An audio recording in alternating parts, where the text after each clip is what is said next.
Thank you, Dan. Adam Haluska, the Hawkeyes, 10 straight home wins. If they run it to 11, they would run the number of unbeatens left in the nation down to 5 as the Illini come into that one perfect on the season. Hi, everyone. Welcome into our post-game. I guess we're no longer the halftime studio, right? Tom Brennan, Doug Gottlieb, Dave Revs will get you out to that game at Carver Hawkeye Arena in just a moment. But, guys, I got to ask you, your reaction. I mean, Kentucky going into Kansas and just getting annihilated. Well, being the optimist that I am, David, I'm going to say this, that I wouldn't. All right. Yeah, Kentucky's going to take it on them. They do get Randolph Morris back in that game. How about your thoughts, Doug? You know, Dave, this time of year we talk about aberrations. You know, like UConn going in and being beaten by Marquette on the road. Steve Novak gets hot. That's an aberration as a loss. But I think the Louisville win at home is the aberration for Kentucky. The real Kentucky is what you saw here, what you saw against Indiana, what you saw at home against a very young North Carolina team playing their first road game. This is not a good basketball team. They don't make good decisions, and I totally agree with Coach Vitale that if Patrick Sparks isn't hitting three-point shots, he has no value to this team whatsoever. I think you might want to cycle the lineup. What kind of a difference would Randolph Morris coming back make? Sparks gets better looks. Rondo gets to do a little bit more. But he's going to have to be a presence. If he's not, it's not going to make any difference. Well, you know, they're 2 for 27 three-point range against Indiana. They were 3 for 24 late in this game from three-point range. I think what it does is at least gives them some presence around the basket. I mean, without Randolph Morris, there is essentially a black mark. Don't throw the ball inside because those guys cannot score. When your best rebounder is your point guard, you have issues. But with Rajon Rondo, he's unable to take over the game because he's not there yet offensively shooting the basketball. He needs help, and hopefully Morris provides that help. Well, you begin to realize with Kentucky that as some of those games, your Central Florida games, the Ohio game, as good as Ohio is a mid-major, those weren't aberrations either, Doug. This is a team that's struggling. All right, let's check out Purdue, a team that's struggling as well, on the road against Michigan, a team with some high hopes this year. You wouldn't think this would be a particularly close game, but it's turned out to be all of that. Kiefer out of the corner for the Boilermakers, a 63-63 game. Nice feed inside. That's Courtney Sims throwing it down. 65-63 Wolverines, and one last chance for the Boilers, guys. And Kiefer misses the fadeaway, and Michigan looks like they're going to escape narrowly at home, and in fact they do, by the final of 68-65. It's a heartbreaker for Painter because everything's going wrong for him in his first year, and to go in there and steal that one in Ann Arbor would have been a wonderful win. I like the fact they went for the win. Daniel Horton did step up, make big shots. Still doesn't make great decisions with the basketball as a passer, but as a scorer, he's among the tops in the Big Ten. Now Horton 24 in the game for Michigan. As Dick mentioned during the game, I think that's a game Michigan absolutely had to have. So they do escape. They get the victory 68-65, but a nice effort by Matt Painter's crew. Cincinnati and Marquette, this one very interesting. Going down to the wire, the Bearcats on top by 3 on the road, final 20 seconds. Well, this is, to me, if you're Cincinnati, you have to assess Andy Kennedy and the prospects of him being your next head coach, because Cincinnati is going to win this game. Yeah, they just rebounded. They got fouled with a 3-point lead. They have turned this team around. They go on the road, beat Vandy, go on the road and beat Marquette. Touché. How about Florida, guys? Gators trying to remain unbeaten. Looks like they're going to do it. Obviously, they are going to do it, on top by 18 on the road at Georgia. So now Florida going to be 14-0. And look at Joakim Noah, Torian Green, both over 20 points. Well, I mean, the difference is the play at the point guard spot from Green, so much better than Anthony Roberson, and the defense. Yes, they're shooting at a very high rate, 53.8%, but the defense is phenomenal. So it is the finals. You can see 90-72. Florida wins it. Greg Bruner and the Hawkeyes getting ready to try to knock 6 still left. Home court advantage week rolls on. His presentation to the board was in an hour. And while he managed to keep that dry, well, he wasn't.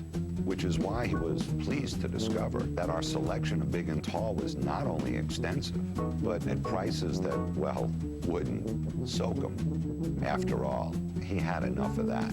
You'll find big and tall sizes at the Men's Warehouse. You're gonna like the way you look. I guarantee it. Problem. Pay full-time for big bandwidth your business only needs part-time, or squeeze by with what you've got and pay the price in lost efficiency. Solution? Dedicated fiber solutions from Time Warner Cable Commercial Services. Scalable, cost-effective, all-fiber bandwidth for your fast-changing needs. Delivered over a high-reliability Cisco-powered network with all local service and support. Get the access, not the excess. From Time Warner Cable Commercial Services.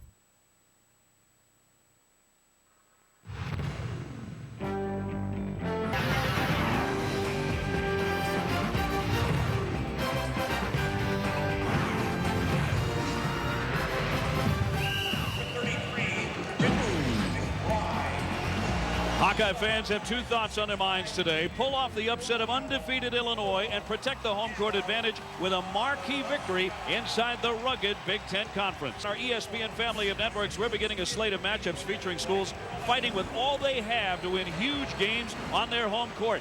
Number 6 Illinois invading Carver Hawkeye Arena today to battle Iowa. The Hawkeyes eager to stun the Fighting Illini on a Saturday afternoon.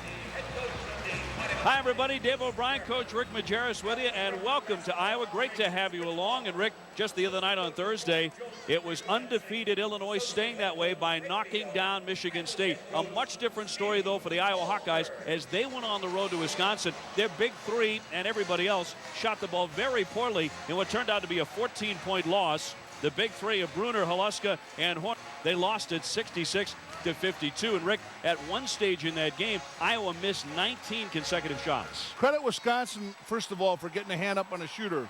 But what Iowa's got to do is not play the game backwards. By that I mean a lot of times their defensive effort correlates to their offensive production. When they're scoring baskets and hitting threes, they tend to run downhill as they get back on defense.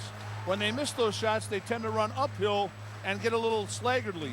So what they've got to do here tonight is stay consistent with their defensive effort, irrespective of whether that ball's falling or not, and they've got to get shots for each other by screening and cutting. With that Final Four resume, the big man in the middle in Augustine and a sensational All-America in D. Brown. D. Brown is an unbelievable player. He has 3 assists to 1 turnover as of late. He's their stellar defender. He's the winner of their Maddow Award, which is their play hard chart. Almost every game and every season he's been there, and he's their leading scorer. No one in America can compute to those 4 categories on their team and say they're undefeated or that they have a team of this kind of impact. Illinois all about consistency as we check out the lineups. 4 of their 5 starters have started every. Augustine hitting for 14 points and 9 rebounds a game. Iowa just got back their point guard Jeff Horner recently. He missed 4 games with a knee injury, and their big three has to perform a lot better than they did at Wisconsin, where Iowa could get buried early. This telecast available on ESPN HD, presented by DLP Picture Technology. And on their home court over the years, Iowa is 50-17 against Illinois. And so for the Hawkeyes, that's the good against the number 6 team and unbeaten Illinois Fighting Illini. This is going to be just a great game right here. This is going to test Iowa's fortitude when they got beat so very poorly, and relative to their defensive effort and some sloppy play and turnovers. Can you imagine this at Wisconsin? They made more free throws than Wisconsin attempted. I mean, they attempted more free throws than Wisconsin. Iowa winning the opening tip, and there's their first crack at the goes right by D. Brown and lays it in. Mike Henderson, the junior out of Waterloo, Iowa. He smoked D. Brown on that play. Well, Agers' length didn't bother D. Brown the other night when Michigan State had him, so it'll be interesting to see how he does here with a bigger man on him. Now D. Brown, who scored 34 points in the victory, and that's going to roll in a nice, easy shot from Sean Pruitt, the 6'10 sophomore. On the board, the big man is the tallest guy on the court. Look at their ball pressure denial. Henderson on the baseline. Leaves it off for Holuska. He gets inside and lays it up, but it will not fall for him. And the Fighting Illini are out to run. Now that's the type of shot they missed the other night and didn't get back on. Boy, Pruitt with the soft touch, Rick, off the feed from D. Brown. And it happens here again today at this first possession. And Pruitt scoring the first 2 times that he touches the basketball here in the first half. Holuska with the ball in his hands will pull up and pop, and it won't go again, so he's 0 for 2. But I like it. He's the recipient of 2 screens there. But here again, the bugaboo from the other evening, transition D. Randall tried to save it and could not. Brian Randall out of bounds with it. And so the Hawkeyes will be on the attack here against Bruce Weber's undefeated Illinois team. 8-9 under Weber. A winning percentage, look at that. It looks like a misprint. of over 89%. That's remarkable. The Google stock of college basketball right there. That does look like a misprint. It's so imposing. Henderson. Now they swing it to the top of the key, and Eric Hansen. He gives off for Horner. And boy, did they need to have him back if they were going to have a shot against Illinois. Turning Brunner, trying to get free. Kicks it to Holuska. Shot clock at 11. From the corner, Hansen. Not there for him. Henderson likes the foul. He'll go to the line. And 2 minutes in, Mike Henderson has become the surprise go-to guy for Iowa. Nice teamwork right here. You're right about Henderson, but he's taken within the context of the offense. And actually, Holuska right now has missed a couple of good shots, but what I like best of all is they've got a combined effort here of ball movement as well as screening. When Holuska missed that one before, he was a recipient of 3 screens prior to the shot. And Steve Alford's team, not a good shooting team. 41% from the field. They're getting about 7 points per contest from Henderson, who spent the summer with Europe. Went to Spain. He wasn't supposed to go, but big man Eric Hansen was. They were short on little guys on guards. Hansen said, well, Mike, you go and take my spot. A very unselfish act, and it's paid off because Henderson has developed a little quicker than they thought. Yes, he has. But what you said first is of really a key note here for the fans as they watch the game. Not a good shooting team, and here's the reason why. Their percentage might be misleading because they are good shooters. However, they don't get fast break layups, and they don't get the ball inside enough. Brunner stepping in the lane to pick off a traveling violation on Henderson. Will give it right back to Illinois in a game that is tied at 4. When that ball goes inside and a guy like Brunner can score in there, and then when you get some fast break layups, nothing helps your shooting percentage like those factors there. The Hawkeyes have been very, very good here at home. We talked about how tough they've been against Illinois over the years. Undefeated on this court at 9-0 this season. And that's a 5-second violation. D. Brown could not get it off in time. And that's an Illinois special. That's what accounts for their defense being so good, particularly pressure. They give them a little bit of met. Iowa has the eye of the tiger here right now, let me tell you that. Trying to be the first team in America this year to defeat the Illinois Fighting Illini. Knocked off number 7 Michigan State on Thursday night in Champaign. Ball loose on the court. Pruitt tying up the ball with Jeff Horner. And the arrow will take it in the opposite direction here about 3 minutes in. Now the subtlety of going over the top on those handoffs makes it very difficult for guys to rise up and shoot. Let's see which team continues to do that, because both these teams are very much handoff oriented. What I mean by going over the top is they body through and go on the top, trying to make that handoff distorted or disrupted. Boy, night and day the difference between D. Brown against Michigan State and D. Brown here on Saturday afternoon in Iowa City. He turns and fires, and it's in and out.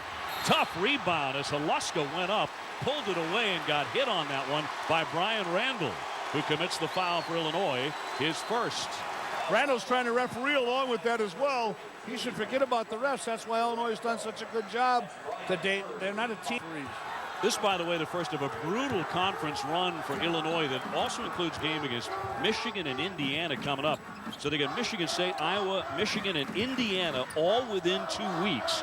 This might be the stretch of games where they finally suffer a loss. The shot won't go by Greg Brunner, and a rebound taken away by Augustine. That's too deep a shot for a turnaround J.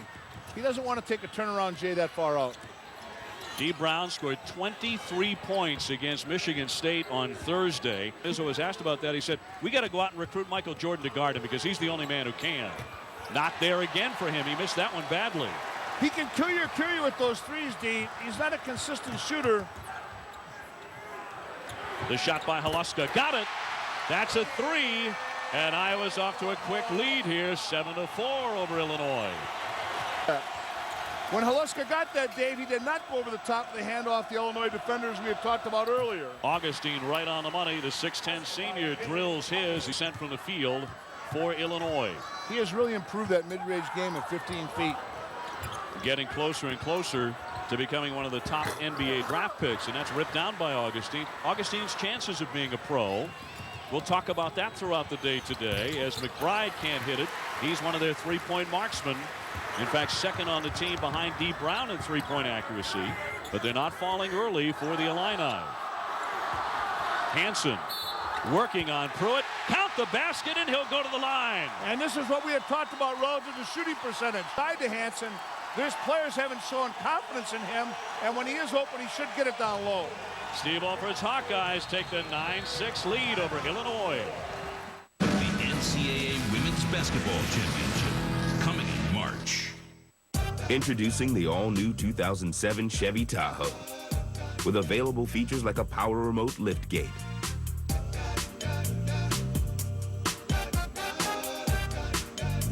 power release fold and tumble second row seats, and rear view camera system. Chevy Tahoe, an American revolution. You gotta ride the fucking fear, lose the fear, snap! I can do this!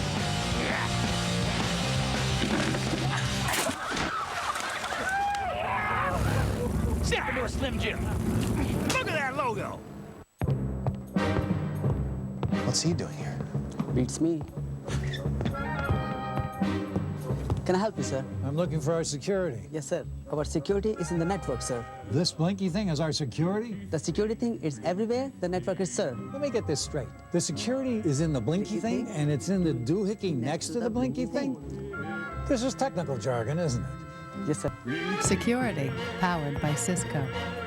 7-Up Plus with calcium. With a burst of real fruit juice, 10% of your daily calcium, and only 10 calories per serving. It tastes so good, you can feel it in your bones. 7-Up Plus. For great taste with calcium, the only way to go is up.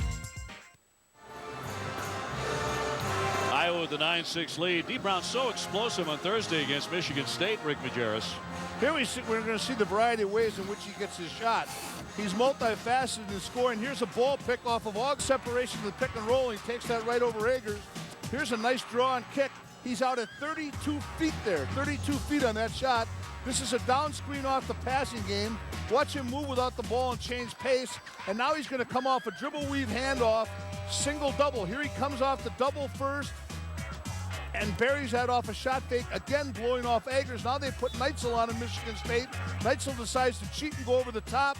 Brown recognizes the side and buries that off the catch and shoot. Very few guys who are point guards, with not alone with a 3-to-1 assist turnover, have that ability to get their own shot and hunt all good ones. Every one of those shots was an outstanding shot. Well, that was a career night for him scoring-wise against the Spartans, but a chilly start here on this Saturday. He is 0 for 2 from three-point distance and having difficulty getting off his shot. In fact, he had to back out well beyond NBA range to shoot the last three.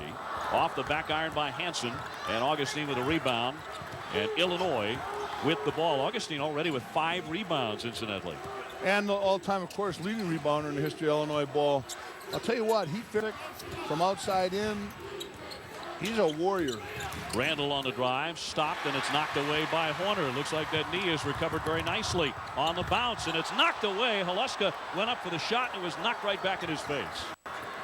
Wide open underneath Hansen, and the dipsy-do, the reverse is What good. a nice pass, and I love the way Hansen went up and used the rim, worried about the block shot. Two very cerebral plays. Iowa extends the lead by 5. Jamar Smith, the hot shooting freshman, gets it, is off the back iron. Rebound battle for it. How about Bruner underneath at 6'7", 240, using his body to collect the board. Got 10 caroms against the Badgers the other night, and I'll tell you what, those don't come easy. Horner fired it behind his man cutting Haluska. Now, here's what I'm worried about, Dave. The body language right now. Horner just lowered his head. Haluska may stop shooting here, and this is what happened against the Badgers. These guys play backwards and get down on themselves. Forget that turnover. Right now, we're going to see a lot about Iowa's manhood, mano-a-mano here on the defense. Actually had a 2-point lead at halftime, as you said, started missing shots 19 in a row at one stretch in the loss to Wisconsin, and then really tucked their tails after that. Brown looking inside.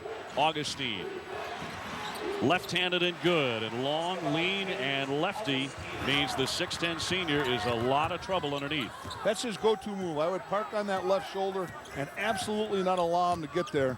That's his go-to move on both blocks. Augustine 4 points, 5 rebounds. The bounce into the ball game. Doug is good. He's averaging about 5 a night, but he can come off the bench and give them a lift. He did not do that against Wisconsin, where he was just 4 out of 13 from the field. Randall floating in, a good athletic move for 2. Well, Thomas was a little bit infatuated with the scoring because he should have been there to take that charge. The help was his responsibility. So now both sides beginning to heat up a little bit from the field. Iowa leading by 3 as we come up on the 13-minute mark of the first half here at Carver Hawkeye Arena. Corner with a floater. Rebound tipped on it, so did Randall, and it's out of bounds off of Randall and Illinois. Hey, Big Monday is back, and it's 7 Eastern on ESPN. Connecticut will host Big East newcomer Cincinnati. Then at 9, it's Texas and Iowa State. At midnight on ESPN2, Gonzaga battles Santa Clara. That's Big Monday, part of the home court advantage on ESPN and ESPN2. Smart substitution here by Steve Alford, because Corner should have taken the pull-up jumper rather than the floater, and he is tired. His leg is bothering him. He gets him out at 1 minute before the TV timeout, Dave, and now it's going to seem like a 3-minute rest. He'll go right back in after the TV timeout's over, and Freeman is just playing exceptionally well. Iowa checks into Holuska, thought about a jumper, now weaves in, banks, and misses. He doesn't keep his head up in that situation. He brings his head up with the release of the ball. You got to keep your eyes on the target when you go inside those trees there, inside that toaster for your middle game. Carter getting into the ball game. Warren Carter, a 6'9" man out of Dallas, and that jumper is right on the mark by Jamar Smith, another in a line of players who come out of Illinois Peoria Connection. The freshman from Richwoods High has a fantastic shooting eye, and he's shooting 56% from 3. A whistle before the move and a foul against D. Brown as he picks up his first. And Henderson's doing what he does best. He's getting to the rim, and I can't believe Illinois is not giving a little cushion to him, because he is not a very good outside shooter. Bruce Weber is going to check Chester Frazier, a freshman, into the game. And D. Brown will take a seat. And pretty early in the contest, he's cold and not playing terribly well. Great spin move by Bruner. Got the shot he wanted, but there was a foul on the follow, and that's going to go against Bruner. And he picks up the personal, Rick. He misses a good shot. He gets there. His eyes come a little late to the rim. Why compound that with a foolish foul? That foul there was not necessary, and Bruner knows it. Illinois got into a little bit of a hole early, trailing by 5 points, and now they nearly give the ball up again, but will maintain possession. Bruce Weber actually took Augustine and D. Brown, his 2 All-America candidates, out of the game and sat them on the bench where they are right now, and looking to make a run with some other people here. Yes, but a lot of that's the TV timeout, Dave, and the fact of rest. Both these coaches are substitute. You got to learn to do a substitute around that TV timeout, because it gives your guys an additional rest the minute before it occurs. Well, you can tell by the look on D. Brown's face he is not happy with the way he's playing. No, and what he's got to realize is it's not, and he does realize that, it's not about those shots going down. Sometimes when you have those kind of nights, like Novak had the other night with 41 against Connecticut, and you follow those games up like D. Brown does, you've got to realize that you're not going to have that hot night every night, and these kids are too young. But you can defend and pass the ball every night and lead your team, which he doesn't. Look at that little big bow on your top of fluffy. He's as cute as you want to be. Yes, you are. Yo, is that your Silverado?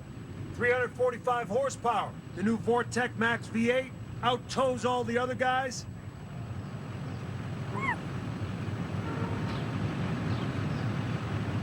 Wow, look at you. Good boy. Good man. Chevy Silverado, an American revolution. I was betrayed. I was hunted. I alone hold the key to a new future. I am a death dealer. In the eternal war between vampire and Lycan, a new power will rise. Marcus, the first true vampire. A new race and one hero will fight for us all. You are the only hope left. Good to know.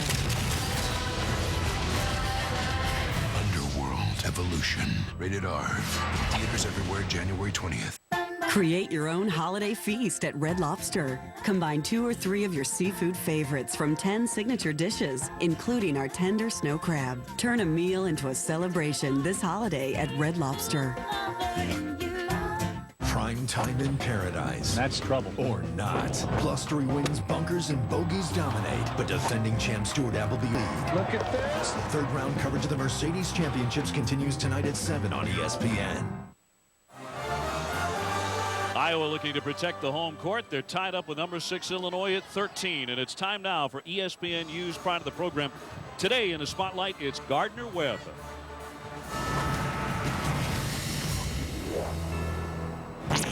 Humble beginnings for a hoops giant. Hall of Famer Artis Gilmore's career actually began at Gardner-Webb, then a junior college powerhouse. In 2 seasons with the Runnin' Bulldogs, Gilmore averaged over 22 points a game.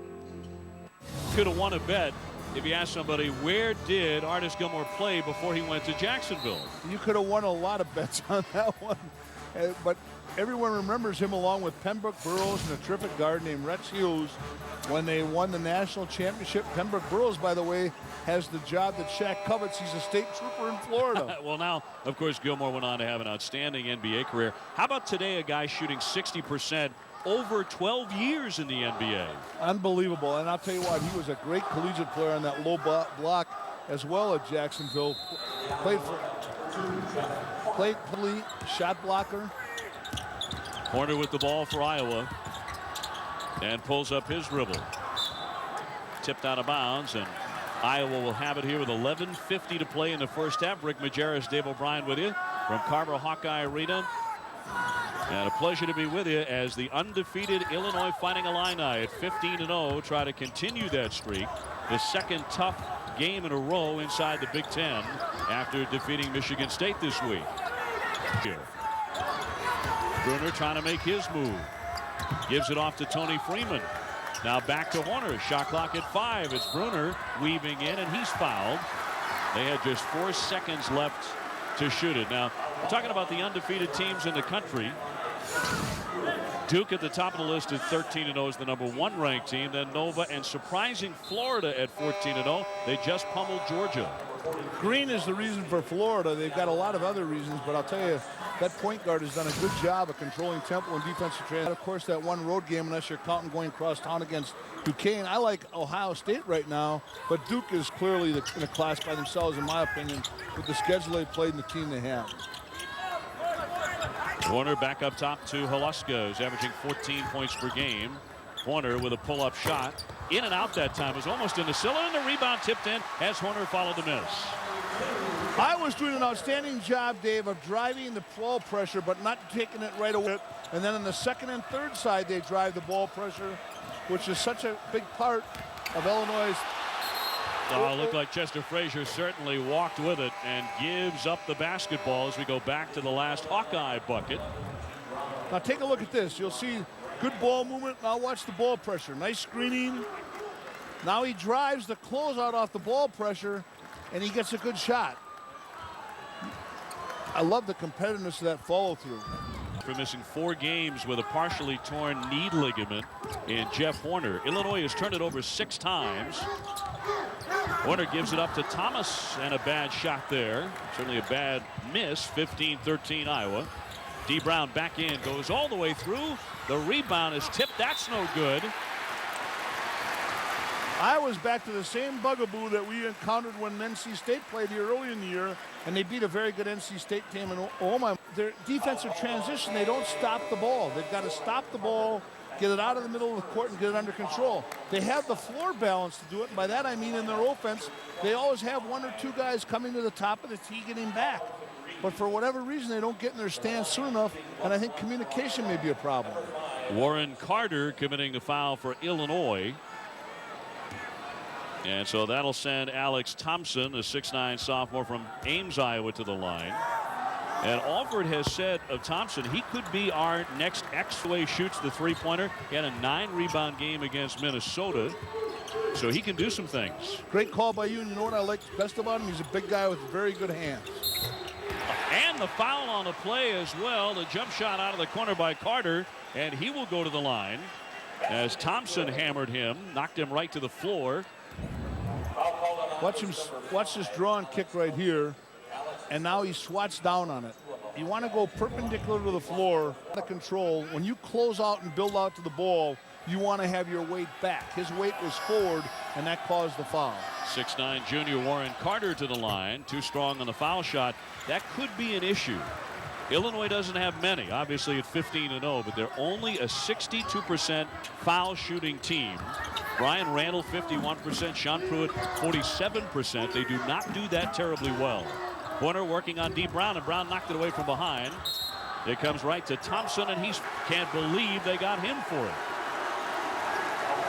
So James Augustine the All-America candidate, picks up his foul with 9:59 left. That's number 2 on Augustine here in the first half, and Weber is not a happy camper. Well, the Illinois players and the coach are too concerned with the officials right now. They've got to forget about it. They must have forgot what it was like to go on the road in the Big Ten. They just had that, advantage, if in fact there is one, of being at home in Illinois 2 days ago. Weber to get Marcus Arnold, a junior out of Chicago, in, and August down with a pair of fouls. And just too much time left in the opening half. And he is very foul prone going back to the national championship game. He has such great lateral movement and quickness. He's got to learn to just play with his feet as opposed to his upper body defensively. Thompson missing the free throw. We remain tied at 15. McBride loves to shoot the three-pointer but couldn't get open there. D. Brown off to Carter. Back up top to Randall, and now the clock running with 14 seconds to shoot it. Brown trying to get free, and he's scared away from the basket. Carter with it, 7 to shoot. His turnaround is not going to go, and it's rebounded away by the Iowa Hawkeyes. Both teams are playing very good defense for the most part. Iowa's problem is not the half court, it's the defensive transition. Horner looking for help, gets it up in senior. Look at the beautiful ball movement, nice spacing here. A very deliberate offensive set here for the Hawkeyes, nearly thrown away.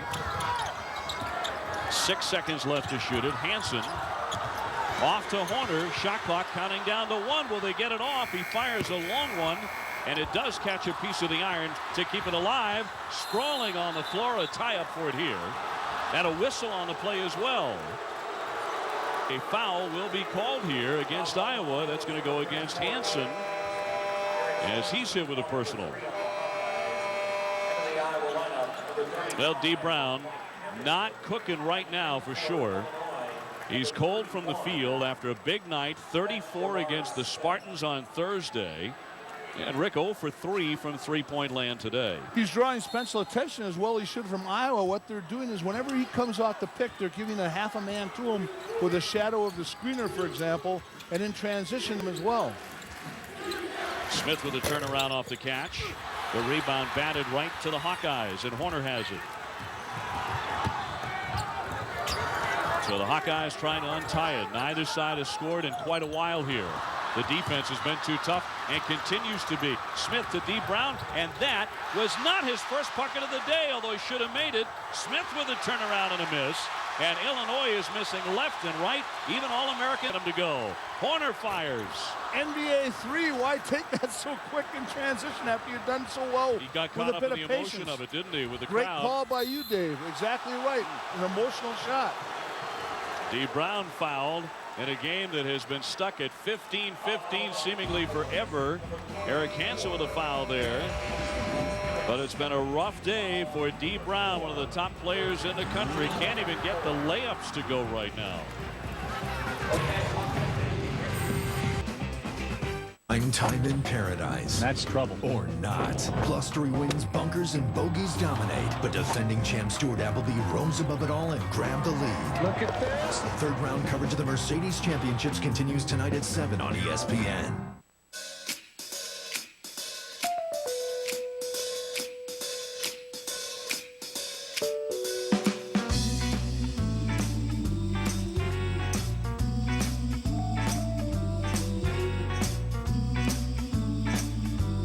New 2007 Chevy Tahoe. Fuel efficiency in its class and room for up to 9. Nobody gets left behind. Chevy Tahoe, an American revolution.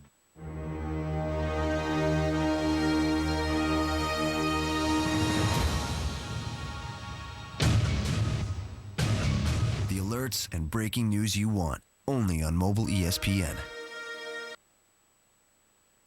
Fact. Scientists now know there are 3 major causes of male hair loss. Fact. The newly patented restoration system is the first product that fights all 3 of these hair killers. Fact.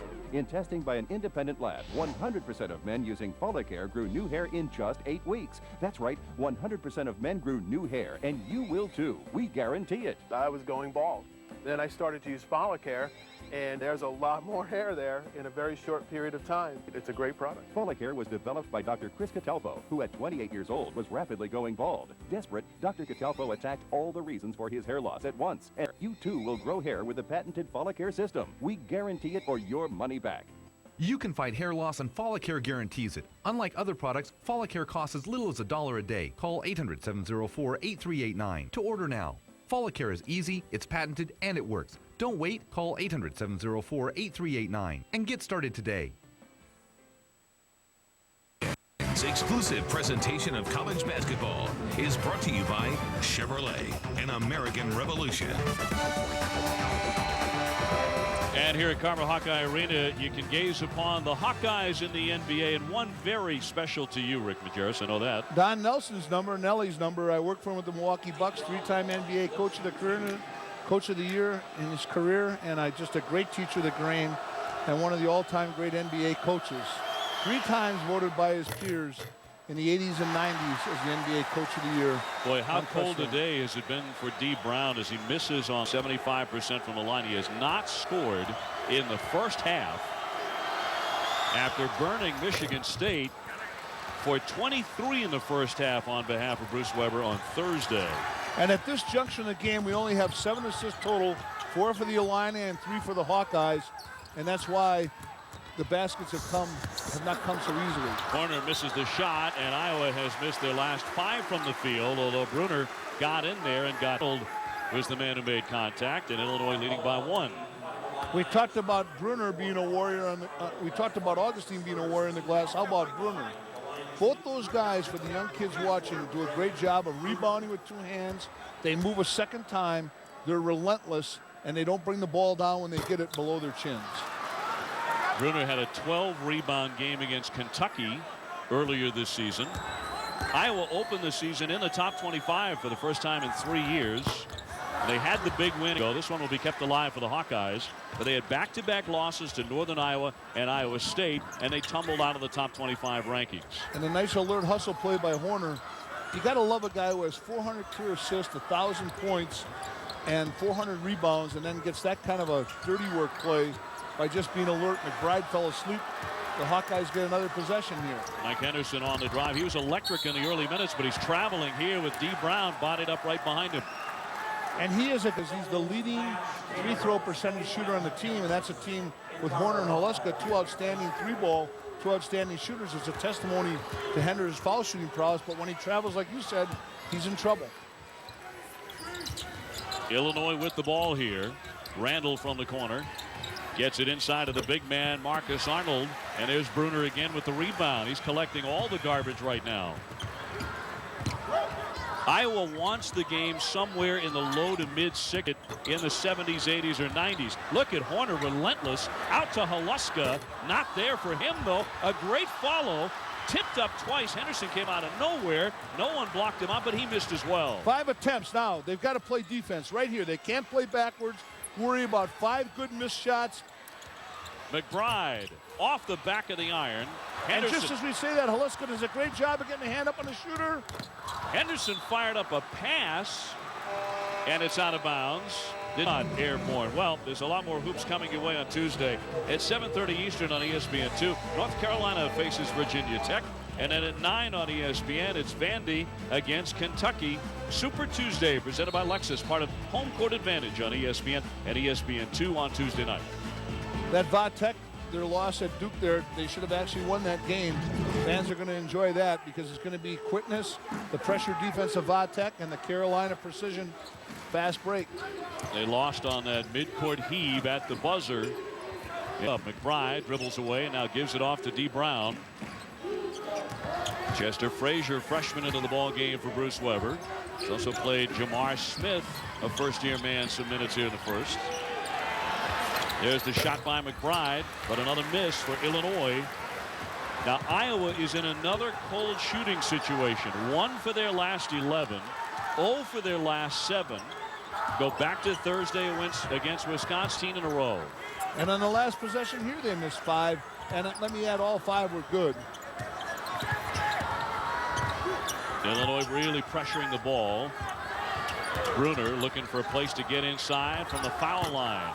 That's not a good shot. Tough shot. McBride taps the rebound himself. In traffic, hand up on the shooter. No angle. Carter out high to D. Brown. Will he start to cook? Carter getting inside the three-point line.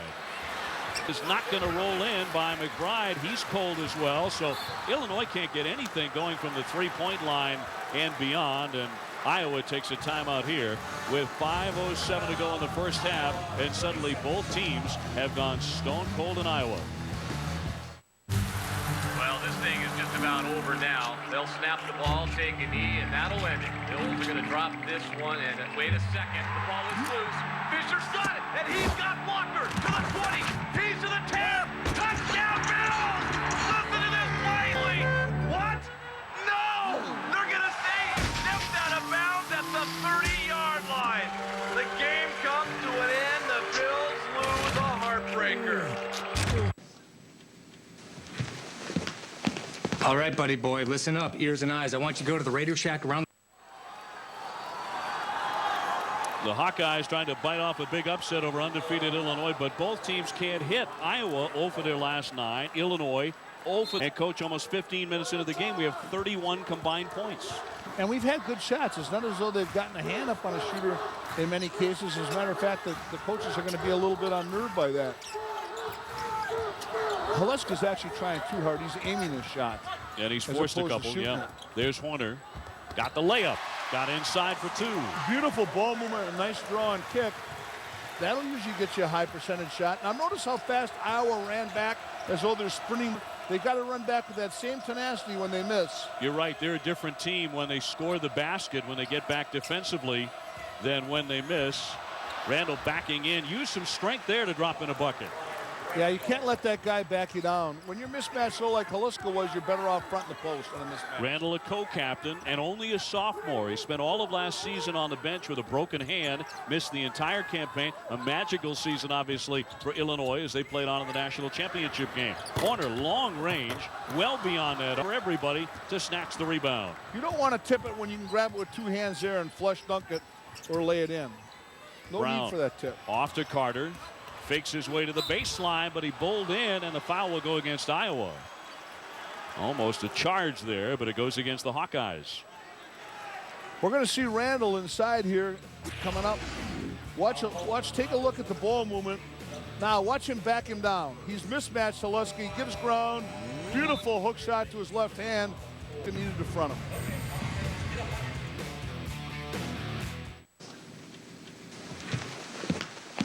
All right, buddy boy, listen up, ears and eyes. I want you to go to the Radio Shack around the corner and pick me up a black Motorola Razr phone. It's only from Singular. It's a phenomenal price. It's a buy. And I want you to pick me up one of those Bluetooth headsets. How you gonna know if I'm on the phone? If I'm waving you in, it's your show with free popcorn. But if I put the finger up, I want you to freeze because I'm on the phone making money. Capiche? Which is Spanish for, what are you still doing in my office? You're up, Red. Don't just get a phone, get the right phone. Singular Wireless, now at Radio Shack. You don't want to see me anymore? That's cool. Let me get my guitar and my laptop. I'll write about it. I'll record it, mix it, make a CD. I won't be all depressed at home. I'll be in a home studio, which is good, because I don't want to go out and meet someone new. That'd blow the whole album. Start something loud. Start anything you like with a world of software and devices that run on Windows. Now is the best time to add a member of your family tree to ours with Family Talk from Singular. And join America's largest calling community with unlimited calling to other Singular customers. Hey, what's going on? Over 52 million of them. Add a line for just $9.99. Plus get a cool Nokia video camera phone for only $29.99. Singular, raising the bar. Fast is good. Participation loan from H&R Block. You can get money on the spot. That's fast. H&R Block, in your corner. When the sun comes up, smack yourself in the mouth with a big cup of morning fuel from Sonic. Try something new or stick with one of your favorites, all served on the go. It's not just good, it's Sonic good. Dave Revson, Tom Brennan, Doug Gottlieb coming up on the Uke. Some NFL draft news for you. We'll show you what happened to Kentucky at Kansas. May not be suitable for younger or more sensitive viewers. Guys, thoughts on the first half? Well, as Coach Majira so aptly pointed out, the Hawkeyes are doing a great job on D. Brown. They're chasing him around. They're making him move a little bit further, and that's the difference. Yeah, I don't think this is an upset. I mean, Iowa's team beating NC State, beating Kentucky. We talked about Kentucky, but Iowa's a pretty good team, especially at Carver Hawkeye. The first true road game for the Illini not going so well, and same could be said, guys, of Maryland. We'll tell you about that at the half. All right, gentlemen, thank you very much. Warren Carter with a miss at the line here for Illinois, as the Fighting Illini have taken a 1-point lead with 3:53 to go in the first half. He connects on the second end. There was a span here, Coach, that Iowa went 6 minutes and 24 seconds without a point. They were 0 for 9 from the field. And unlike the other night, they're trying very hard on defense and rebounding the ball and not getting careless turnovers. So that bodes guys at this point in time. Freshman Tony Freeman gives it up to Horner. He's quickly doubled up and dribbles away from that. We'll see if Iowa can catch fire here. Horner wants to shoot it, rebounded away at a big play by the Illinois Fighting Illini's Brian Randall, and a foul on that play. And look at our friend Bruner in there. I just love Bruner's heart. If I get a heart transplant, I want to take it away from him. They're actually going to call that a travel and no foul. And that brings up Weber in a hurry. So Randall commits the turnover. Back over to Iowa here, where Randall hit the deck. Lots of contact, but the whistle was actually a traveling violation. Bruner bulling his way in for a one-handed bank shot. Great drive on the closeout. Once again, when you're leaning forward on the closeout, you're going to get driven. And Bruner almost knew it was coming. Iowa's going to this little zone here as well, particularly with this lineup in the game right now. You know, McBride's one of their go-to shooters. He hasn't shot it well. He's out of the game. Frazier, the freshman from Baltimore, it's in and out as that went all the way around the rim. And now Freeman will try and push some tempo here for the Hawkeyes in a game tied at 19. He got airborne, and it's picked off by D. Brown. The freshman from Illinois, Freeman, makes a classic mistake. Another missed layup by D. Brown, a whistle and a foul, but D. Brown shaking his head like, what in the world since Thursday night? He may be pressing a little bit too. This is a big game. I tell you, this is a statement game for both teams. Illinois is trying to go on the road and win, and Iowa is trying to protect their home court and come back and show a lot of mental fortitude and toughness, irrespective of the fact that they let that Wisconsin game get away from them so bad in terms of their defensive effort. So Haluska to the line, part of the H gang for this Hawkeye team as they start Hansen, Haluska, Horner, and Henderson. Haluska says that the very first uniform he ever wore as a toddler was a Hawkeye uniform. He's out of Carroll, Iowa, but of course he transferred from Iowa State after his freshman year. But he says he is right at home here at Iowa. Son of a high school principal, and in eight events he owns a state track title. Hurdles, sprints. I like Steve Alford's move there. I like that little to slow him down, and I like his 1-2-2 zone. Carter back to D. Brown. Augustine has spent a huge chunk of his first time, by the way, on the bench. Brown able to get the dribble down before the traveling violation, but again Illinois can't connect. They sent two guys at Brown, as well they should. They're making sure that D. Brown does not go off, and I would as well, because he is their leading scorer, assist guy. Freeman can't hit. Have to be sure, but close and hard fought, and Illinois wants a timeout here with 1:53 to play before the intermission. What we're going to see here is Brown coming up, looking to shoot, hand up on the shoot. Now look at how Horner runs right at him. They're going to concede this. Bruner closes out. But what they don't want to do is they don't want to get beat by the man. Just as on offense, you have shot allocation, shot distribution to your best players. So too defensively should your defense be geared to stopping a guy that outstanding night that Brown had against Michigan State. Well, that was 34 points, a career high, 23 in the first half. The Spartans, the number 7 ranked team in the country, had no answer for D. Brown. And yet look at him today, 0 for 4. He has scored 1 point and turned it over 3 times. Albeit he has missed a couple of good shots, like the layup you talked about earlier. But nevertheless, these guys know who's wearing number 11 as well they should. And they're saying we're not going to get beat by number 11 tonight. And as mentioned, Augustine playing with a couple of fouls continues to sit alongside Bruce Weber. How he warms up at halftime is going to be very important, because when you sit this long, it's critical that you get a good sweat and you get yourself back into the flow of the game physically as well as mentally. On the baseline, Arnold. And that'll be an offensive foul. A charge will give it back to the Hawkeyes. I'm coming in the studio this week with Teamwork Tuesday. That's what Teamwork Tuesday is all about. Brunner gives it and looks to take this charge. Watch him attack this right here. Oh, he can hardly wait. There's no flop in that guy. He just wants to stick his chest out like a tight end and take that hit and go down. Ditka would have been proud. Ed Hightower, Tom Clark, Gene Crawford refereeing what has been a pretty physical first half. That's what you would expect on a Saturday afternoon in the Big Ten. Brunner with the catch, facing up against Arnold. He wants to shoot it but can't. Well, he's driven Arnold on closeouts, but that time Arnold did a good job of staying down. Kaluskas. Now Horner back to Brunner. Gets that baseline. A bank shot, a little wild, follows his own miss, and a foul there with 4 seconds on the shot clock. He gets hammered with 1:05 left in the half. Warren Carter got him. ESPN and ESPN2 bringing you Big Monday 06 style. First at 7 Eastern on ESPN. UConn faces Cincinnati. Then at 9 it's Texas and Iowa State. At midnight on ESPN2, Gonzaga battles Santa Clara. Marquette cleaned UConn's clock the other night. 4 or 5 starters, and we saw how well he's played. I'll tell you, that's going to be a wonderful game for a Big Monday, the Connecticut-Cincy matchup. And meanwhile here on the court in Iowa, number 6 Illinois, 15-0, undefeated, perfect so far, is in trouble against the Iowa Hawkeyes, who have taken a 23-19 lead. Iowa is playing with a sense of purpose. They're adding good spacing, ball movement, and finally they just look like that Seattle wine and cheese crowd of the last time. And I say that because at the Sonics game, they're all on that coffee decaf. Inside a minute here in the first half.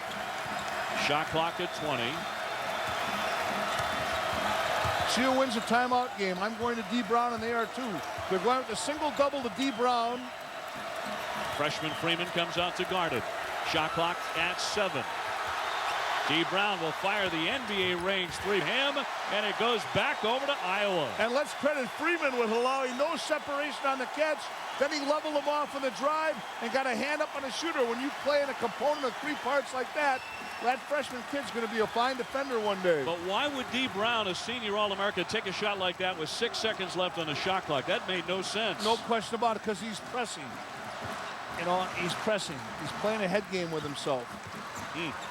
1 point for D. Brown and a 4-point lead for Iowa. They hold out of the half. Dave, I love the way you're developing. I mean this sincerely, without sarcasm, into like a coaching kind of mindset here. Don't go too far. That's going to be an offensive foul. Brunner getting a little bit too emotional there, bullying his way in, and so the Illini will have the ball with 5 seconds left. The effort here has been outstanding. These teams are playing so hard and expending so much energy. D. Brown quickly into the offensive zone, fires it up, in and out, and boy, isn't that the story of D. Brown. He tried to jump. He jumped into the freshman Freeman, tried to bait the foul, went right after the referee here, Hightower, and Hightower did a good job right there refereeing, not getting caught in any kind of a confrontation because of Brown's frustration. He scores 22 fewer points than he did in the first half against Michigan State, and Iowa leads it 23-19. We go to Dave Revson in the studio. Dave? Well, thank you very much, Dave. Time for the UPS halftime report. Here with Tom Brennan and Doug Gottlieb. We will hear from both of these guys in a moment as Iowa looks streak to 11 and, of course, end Illinois' undefeated run. Well, if Reggie Bush declares for the NFL draft, the Houston Texans say they are going to take him number 1, and this regardless of what happens with Vince Young. It's according to ESPN's Chris Mortensen. League and team sources telling Mort the Texans will go with Bush regardless of whether the Houston native Young goes pro. And, of course, Bush is yet to declare whether he's going pro at this point. Now, one day after being kicked off Virginia, Vic declaring for the NFL draft today. Vic booted for some off-the-field issues as well as his unsportsmanlike conduct here in the Gator Bowl. The stomp on Elvis Dumerville there did apologize to Hawkeyes fans in a statement issued today. The Bears' Lovie Smith, NFL Coach of the Year, narrowly beats out his mentor, Tony Dungy of the Colts. Chicago, great turnaround this year, went from 5-11 to 11-5 in what is Smith's second season at the helm. Let's still ahead on the UPS halftime report. Two of the three winningest programs of all. One did not look the part. Doug and Coach will break that down next. ESPN's exclusive presentation of college basketball is brought to you by Alka-Seltzer. Break up stomach discomfort and pain with Alka-Seltzer. And State Farm. Great service, great rates. That's why 40 million drivers trust State Farm. All in the first half. He was 0 for 6, Coach. No question about it, and he's pressing a little bit, and he's frustrated with. We got to look at some of the shots coming up here that he has been taking. Now, he misses a couple good layups. We're going to see him right here miss a layup, but see that face right there and how frustrated he is? Now he misses another good layup, and he's letting that get to him psychologically. Here he takes that bad shot with 6 seconds to go on the clock, which is a lifetime, and then this is the end of the half. And why we put this one up, that shot had to be taken. But watch him go right at the referees here, chirping in his frustration. Is he's got to realize he's a marked man coming off of that game, and he no longer has Darren Williams, Luther Head, and Roger Powell alongside of him. I think we'd all be shocked if he had as poor a first half in the second half. But a combination of Augustine and D. Brown, they average about 30 points a game. They scored 5 points in the first half. Haluska with a kick out to Horner. Too strong that time. Rebounded away by Illinois. And a whistle there with just 20 seconds into the. Well, the first half story is this. Woeful met wretched because 29% shooting by Illinois, 25 from the Iowa Hawkeyes. And I would say that each team had, in my chart, approximately 8 good shots each that they just simply missed. Traveling violation off the rebound. Tipped out of bounds. That is off the hands of Haluska. And it goes over to Illinois, but Steve Alford and his Iowa Hawkeyes 11-4 coming in, but undefeated on this home court. They have an upset in mind. Illinois a perfect 15-0 record. Trailing at halftime, Rick, is Augustine playing in foul trouble in the first half. He only played 8 minutes. And he committed a couple of foolish fouls, one for sure. And when I say foolish fouls, you can live with what I call a good foul, but you can't get the frustration foul, the push or the shove, or the wraparound reach trying to deflect the ball. And shot clock down to 6 again as D. Brown makes his move. Augustine spins, tied up, back out to D. Brown. Off the front of the iron with 1 second. And another miss. He is 0 for 7 from the field. He has scored 1 point. That's going to be a tie-up, and the arrow will go to Illinois on the hold here. So Iowa is still leading by 4 in the opening seconds of the second half. Alford showing his frustration with Henderson for taking that drive. You know, they had done a good job of being patient, spaced, and screening and working for each other. Then Henderson takes that drive, which wasn't there, and has a turnover. Illinois just 1 for their last 13 shoot. The final minutes of the first half. Augustine, his pass is tipped and stolen by Haluska. The Hawkeyes looking like a confident team opening up the second half. Up top, Hansen won't shoot it. Henderson got off to such a quick start. He is doubled up. He scored the first 4 points of the game. They're doubling all picks. When you come off the pick, Illinois is traveling and doubling. What you got to do to beat the rotation and the double is swing consecutive passes. You can catch it on NBA TV every night. James NBA TV, Augustine. that is on ESPN. Yep, Rick, James Augustine just picked up his 3rd foul. So those fouls continue to pile up for the left-handed senior. And you saw an animated Weber there, equally as frustrated as Augustine. There, they double the handoff, and they beat the rotation. Hansen with a hook shot on a great feed from Horner for 2. See, when your handoff or pick are doubled, you're playing, the big thing is to kick the ball to the other side of the floor, rotate it, and make an additional pass. Teamwork Tuesday, we'll have that Tuesday night in the studio.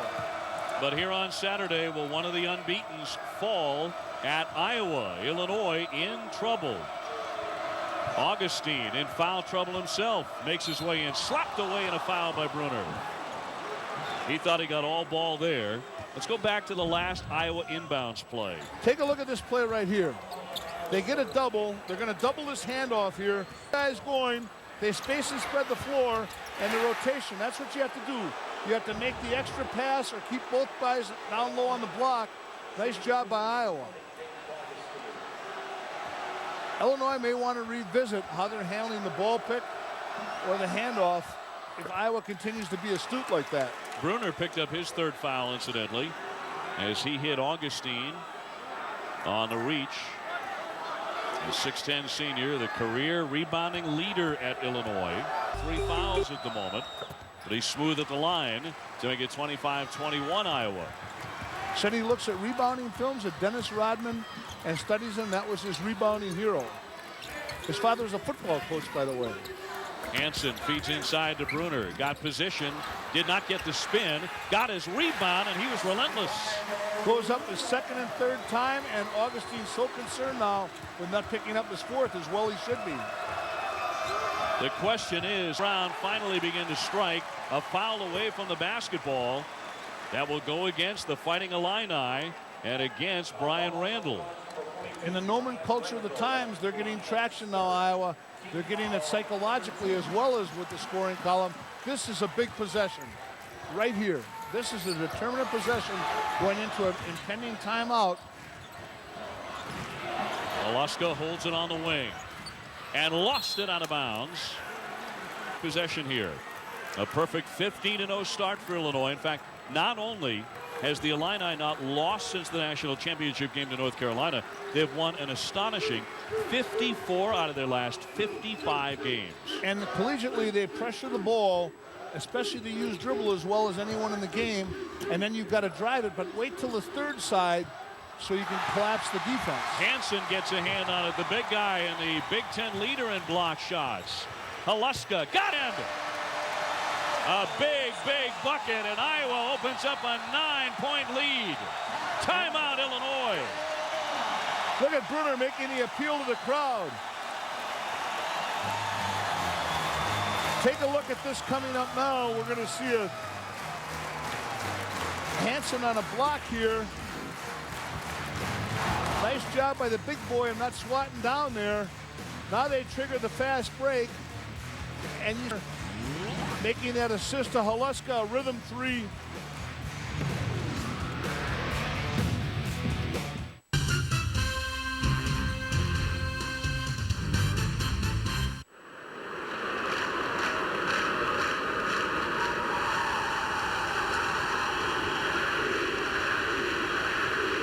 College game day for basketball, Saturdays at 11 a.m. and 8 p.m. beginning January 21st on ESPN. What's he doing here? Beats me. I'm looking for our security. Yes, sir. Our security is in the network, sir. This blinky thing is our security? The security thing is everywhere. The network is, sir. Let me get this straight. The security is in the blinky thing, and it's in the doohickey next to the blinky thing? This is technical jargon, isn't it? Yes, sir. Security, powered by Cisco. Now get boneless wings at KFC's Flavor Station. 100% breast meat boneless wings dipped any way you want. Choose from our classic honey barbecue sauce. Fiery Buffalo. Try 6 boneless wings for $2.99 or 18 for $8.79. Be the boss, choose your sauce. Only at KFC.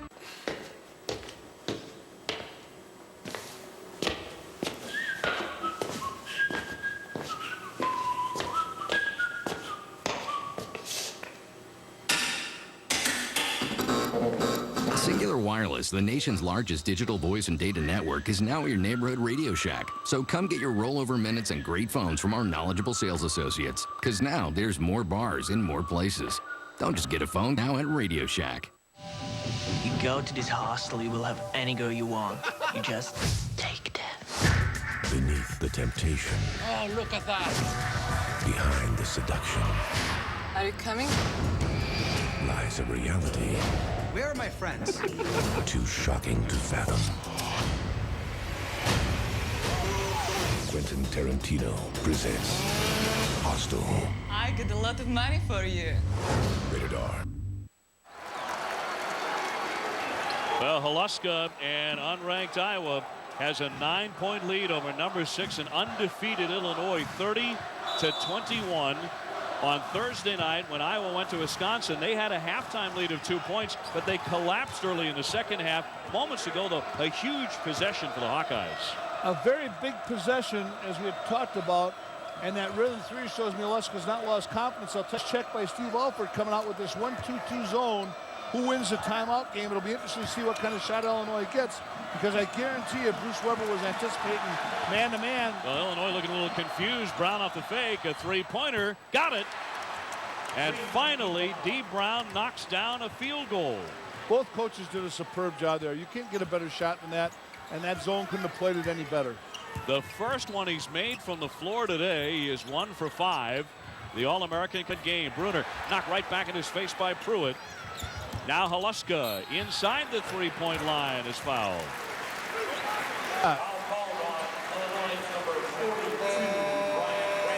Randall with the foul, and back to D. Brown moments ago. Now look at shot fake right there. Brown creates space for himself. He has time. He has separation. Look what happens.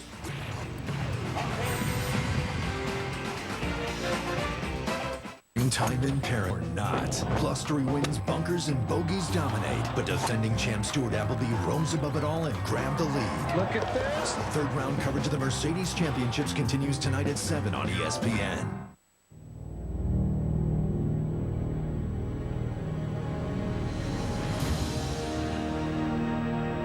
All things sports, one button away, only on mobile ESPN.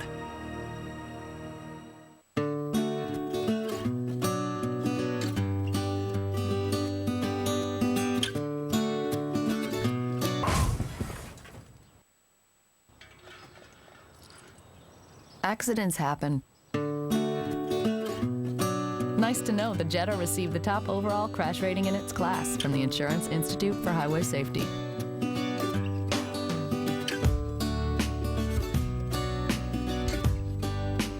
Pizza Hut proudly presents the Pick Your Pair promotion. Just pick a pair of toppings and pick a pair of toppings, then pick a pair of crust. For a personally picked pair of Pizza Hut. Buy 2 medium pizzas with up to 2 toppings on any one of our famous crusts for only $6.99 each. $6.99? That's puny. A pittance for pizzas piled so high. $6.99? That's a great deal. Do you think they know we're not twins? Shh. Feed a lot of family for not a lot of money with the Pick Your Pair deal at Pizza Hut. There's a certain team in Senior Division B, the Exiles. They're young. On Sunday, they will lose because we've taped all their plays. We've downloaded all their games. We've even trained with obscure Brazilian drill software. It's our heads versus their feet. And on Sunday, we'll win. I guarantee it. Start something victorious. Start anything you like with a world of software and devices that run on Windows. Well, an outstanding ball game inside the Big Ten, inside Carver Hawkeye Arena, packed to the gid festivities with a 30-24 lead over number 6 and undefeated Illinois on a day when the big stars for Bruce Weber have not performed that way. Augustine has been in foul trouble. He's playing with 3. D. Brown has made only 1 shot from the floor. And Iowa is at the line. They have been all over the glass. Adam Haluska to take another foul shot. The honorable mention all Big Ten last year. He's an 83% foul shooter, and he nailed them both. But just a couple of minutes ago, D. Brown and get Illinois back on the scoreboard, which has been tough sledding today just to score.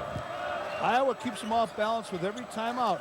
But that time they use another wrinkle we haven't seen yet. They go 1-2-2 zone, extended full court, back into man-to-man. Every time they make that switch for about the first 20 seconds or so on the shot clock, Illinois looks pretty confused, but Augustine makes a great move to the basket. Wonderful move, and he has such quick feet.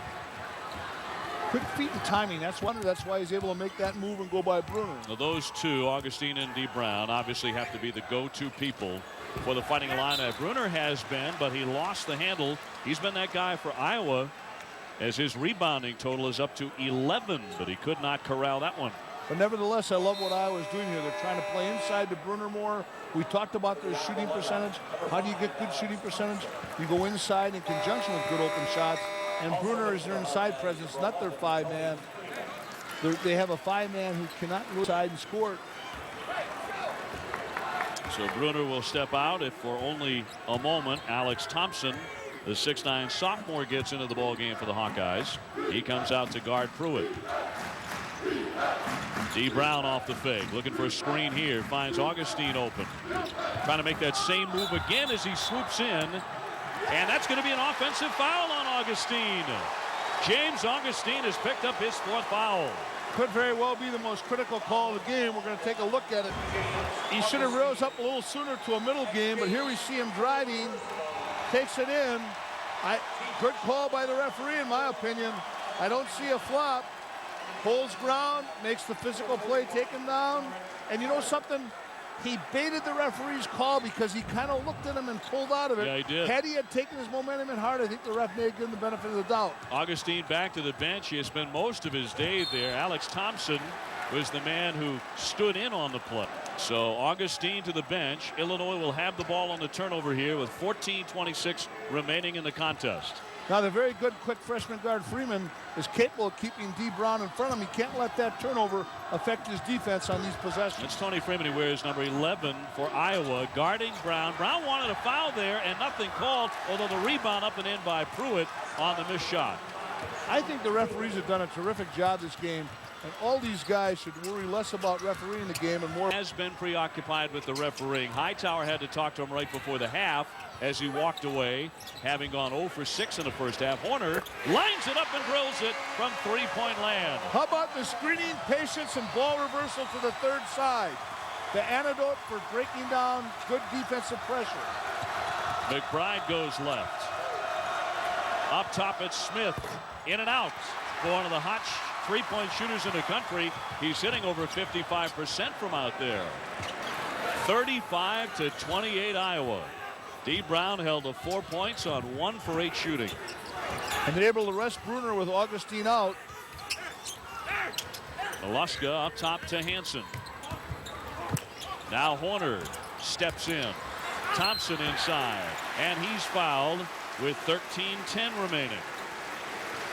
Illinois and their unbeaten streak in jeopardy. Well, it's Tuesday. It starts at 7:30 Eastern on ESPN2. North Carolina taking on Virginia on ESPN. Vanderbilt tangling with Kentucky. Kentucky got ripped today by Kansas. Super Tuesday presented by Lexus. If Tubby is one thing, he's a competitor. You wouldn't want to be a player coming to practice tomorrow in Kentucky land, and I wouldn't want to see Vanderbilt. Doesn't want to see the Cats coming either. That's going to be a good game, though. That Vanderbilt gives Kentucky and plays havoc with them because they play such great ball control offensively. Thompson made the first, missed the second. Smith. Incidentally, that game is Randolph Morris's coming out party. He becomes eligible from his NCAA agent to dispute that game. McBride stops, pops, left it short. How about the rebound by Pruitt as he's fouled on the play? I think Freeman got all ball here, but the referee had the bad angle. And you got to understand, you got to have a tolerance for a bad call. Referees don't determine the outcome of the game. Freeman with the foul, Tony Freeman, who has been out to guard the All-American D. Brown every time he touches the ball, which is really interesting to watch because they're both out of the same section of suburban Chicago. Freeman actually played against D. Brown on the playgrounds of Chicago's west side suburbs. Also played against Michigan State Shannon Brown growing up.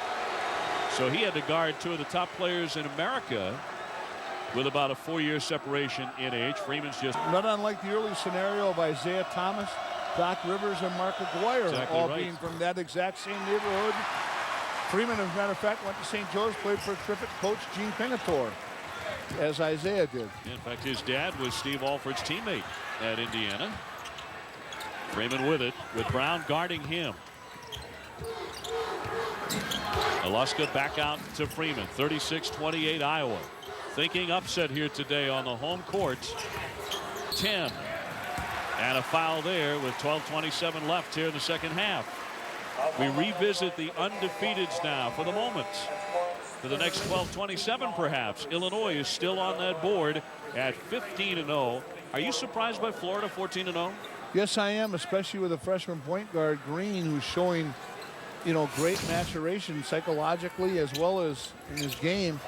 Meanwhile, we got a beautiful play right here by Horner to get a shot. But this is without being too cautious. That's a very fine line. Well, that's a team with some confidence right now, and Iowa looks like that. But there's a steal by D. Brown. Gets it off to Frazier, and the Illini are on the attack here. That steal will make the Matto chart, the play hard chart, which we're going to talk about later on in the game, which D. Brown has won that coveted Matto award for playing hard every year he's been at Illinois. It'll go the other way, and Iowa, the fan arena, delighted by the results so far. D. Brown and James Augustine having tough days. The new Nissan Xterra is 2006 Motor Trend Sport Utility of the Year. So we shared the award with our friends.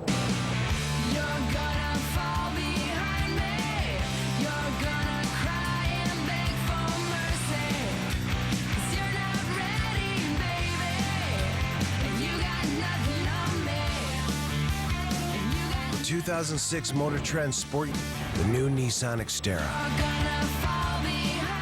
On January 13th, You guys are playing like girls. discover how a coach no one wanted. We're a small college. Your family have to live in the men's dorm. And 7 kids. You gotta get your grades up, right? Who can tell me the answer? My son, Harry, can. Inspired a nation. Coach Haskins is starting 5 black players, a first in NCAA history. From Jerry Bruckheimer, producer of Remember the Titans. Take it! Glory Road, rated. He was married 6 times and spent his money on parties and women. He was a rock star. He was Henry VIII, the ruthless king who beheaded 2 wives, looted churches, and executed the innocent. Witness the real story of a merciless tyrant whose worst enemy was himself. The Madness of Henry VIII premieres Sunday at 8, 9 Pacific on the National Geographic Channel. Dare to explore. Available on Channel 70. Designer suits that we sell for $200 are made with the same quality and care as those that others sell for twice as much, which probably explains why we can sell so many of them, which in turn explains why we can sell them for $200. 100% wool, $200. Men's Warehouse. You're gonna like the way you look. I guarantee it. To contact the store nearest you, call 1-800-776-SUIT. Iowa so far to protect lead over number 6 and undefeated Illinois. And Rick Majerus, they've done it as we go inside the play with a fine passing attack. Here we see the Iowa passing game, and the premise of it, they're on the first side of the floor. They make an initial entry. Now they screen and bring the ball back to the second side of the floor. The clock's down at about 18. Thompson sets a terrific screen. Horner buries it. And now you distort the defense. You don't let help defense come into play, and you eliminate help helping the helper and screening. Iowa being conservative with their shots, but as you point out, getting good second half shots. They've made 4 out of 7. Illinois 3 out of 8 since halftime. Who wins this timeout game? Big again. I love what they do. They post up the mismatch with Haluska. The first time we've seen Haluska posting, he recognizes the mismatch. He takes him to the block. And Illinois with a foul on Chester Frazier as he picks up his 3rd. So the freshman and some foul. When you're mismatched, you only have a couple of alternatives when you're inside. One is you confront. Number 2 is you can cover down from the passer on the outside. Iowa has too many good shooters to do that. I always felt if you're mismatched, you should know it and then front right away and make them lob. Because if you got to cover down off a guy like Horner, or you got to cover down off a 3-point shooter, you know, you're vulnerable to the kickout. Haluska makes the pair, balloons to 10, and Illinois, with 11 minutes and 40 seconds to play in the game, has scored only 28 points. How about that? They're not even worried about a steal on this press. They're just trying to eat clock, control tempo, and give Illinois pause for concern. Now they go back to a man-to-man matchup. That press has knocked some seconds off the clock. Smith with a 3, and so smooth. Rick, he's one of the best young shooters in the country. Jamar Smith on 3s. Had 23 against Arkansas Little Rock. It really came out against North Carolina with a big effort. Count that basket on a hard drive by Doug Thomas. Boy, did he come out of nowhere with that move. Absolutely, and what they do is they take Illinois strength defensively, which is ball pressure, and say, here, let's drive you right there. Look at the ball pressure. Look at the closeout. He just drives it, and the help doesn't get there fast enough. Arnold fouls in for his third, and a very happy Doug, only giving Iowa about 5 points a game. And boy, has Dee Brown spent a lot of time talking with Hightower in this contest. Throughout the first half and here into the second half, Dee Brown is not happy with the officiating, but he has really emphasized it in his mind to distraction. And he's not in the NBA yet, where there is preferential and star treatment given, irrespective of what those refs may say. The Iowa fans starting to get noisy here inside Carver Hawkeye Arena. 10. Augustine playing with 4 fouls, gives it up, and it's up top to Smith. Dee Brown yet to get on track. Such a frustrating day for the All-American. The great fake to free a 3, but again he misses. He's pressing. I mean, he's got to move more without the ball, and they've got to move more for him. But what's carried Illinois all year is their great defense, and their defense today, their defensive strength has been ball pressure, and they're negating that. Right by him, contact, no foul. And here's Dee Brown with a theft from behind as he took that right away from Thompson. Smith with a pull-up. Short, barely grazing the rim. Isn't it funny how the best three-point shooter in the country can't hit the wide-open 15-footer? Unbelievable.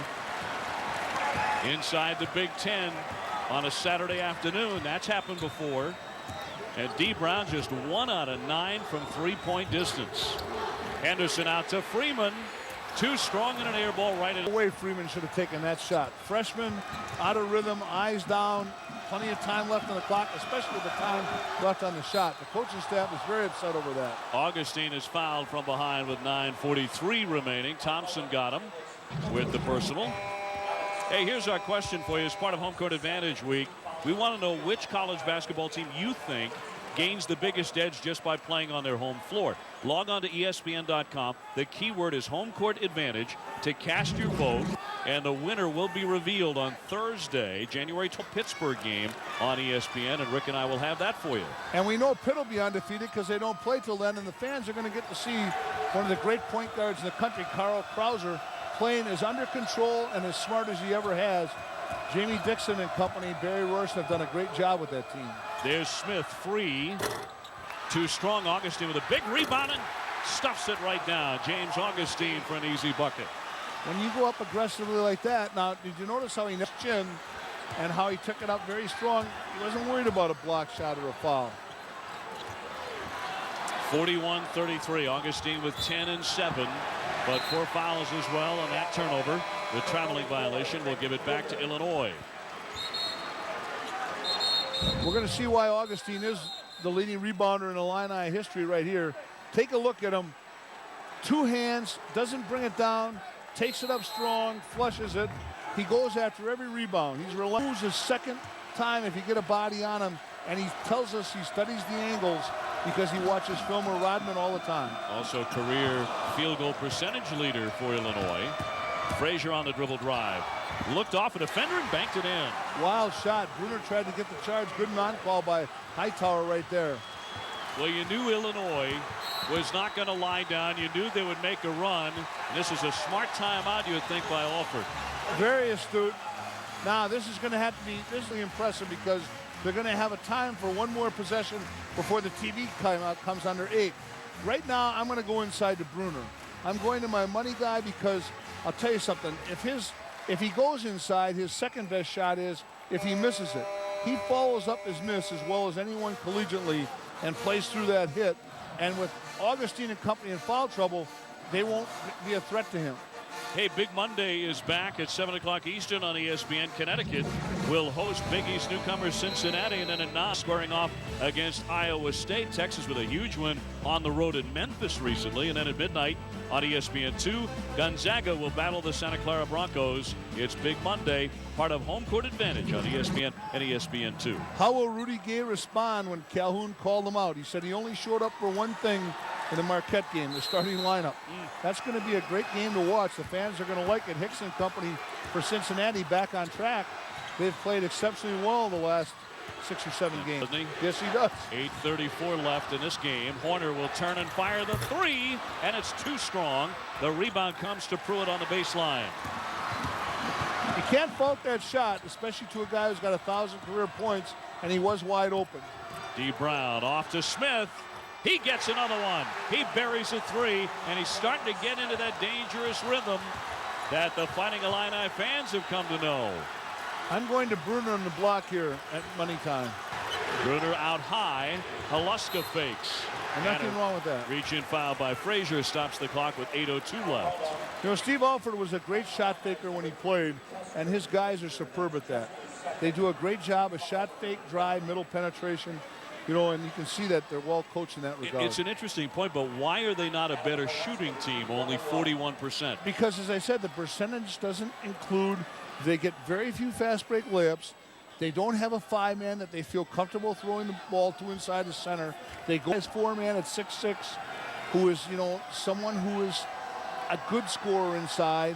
So when you don't get inside baskets and you don't get fast break baskets, and they're not particularly a great steal team either, then your shooting percentage comes to a more realistic plane. Adam Haluska with another foul shot coming. He really took over the scoring load when Pierre Pierce was dismissed from the team last winter. In the first game without Pierce, Haluska scored 24 against Michigan State. So he can get it in the hole. 8:03-38 Iowa.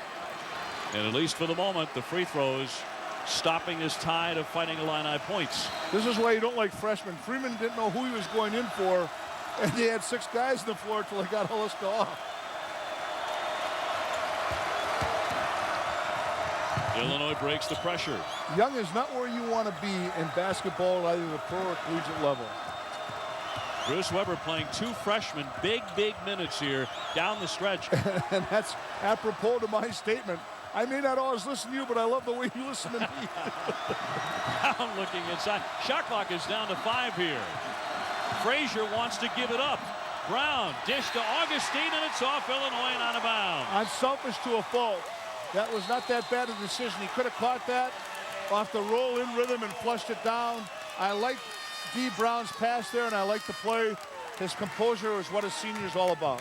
ESPN's exclusive presentation of college basketball is brought to you by Wedding Crashers, the biggest comedy of the year. Bring it home on DVD tonight. Fast is good. Like an instant money refund anticipation loan from H&R Block. You can get money on the spot. That's fast. H&R Block, in your corner. I want to go over a few things before you leave for Oslo. 80 gig, titanium, Wi-Fi. If you find yourself sans laptop, check in with this. Bluetooth, broadband, built-in camera. Secure. If it's on our network, it's secure. Encrypted, hacker-proof, titanium. It's a pen. Security, powered by Cisco. The new Nissan Xterra is 2006 Motor Trend Sport Utility of the Year. So we shared the award with our friends.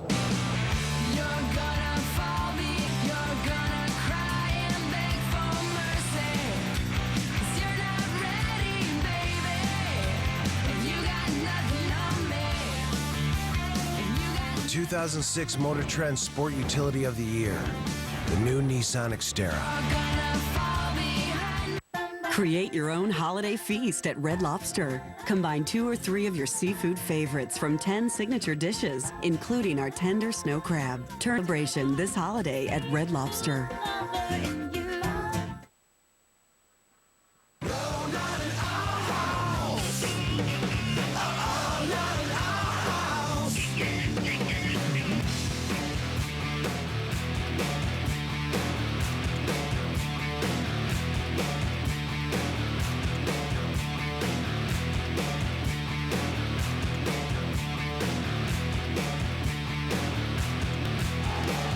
Undefeated Illinois has not lost since the national championship game against North Carolina, but today may be the day they fall, as Iowa has an eye on an upset 43-38. And by the way, how great was that video?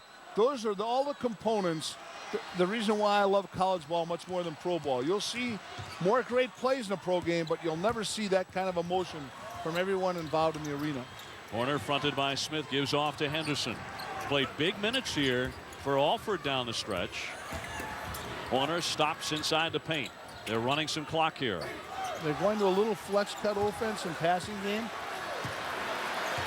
Shot clock at 7, Coach. Here's their best driver and their best foul shooter. Anderson laid it up pretty smoothly off the glass, but a timeout for Illinois and D. Brown. I think that rule's got to change. I don't like that rule. He's out of bounds already. You should be out of bounds, yeah, right? exactly right. I like the rule where the plane of the floor extends up and you're out. You can't fault D. Brown's hustle, though. D. Brown's doing a great thing this half. You know, he's having a bad game offensively, but look at his hustle. Look at his presence of mind, his body control, his balance. You know, you've mentioned this a couple of times today, the Matto stats that the Illinois coaches keep, named after the late Matt Heldman, who played at Illinois in the mid-90s, best known for his hustle. And it's also called the play hard shot, and it entails blocks, steals, dives, loose balls, charges, and 5-second violations. They award 2 points for the charges and 5-second violations. Brown has won this every year, D. Brown. He's been at Illinois, and in most times this year, I think on 12 occasions already he's won it. Now, this is a guy who's your leading scorer, has a 3-to-1 assist to turnover ratio in the last 4 weeks, and that just shows you what a complete player he is in his heart.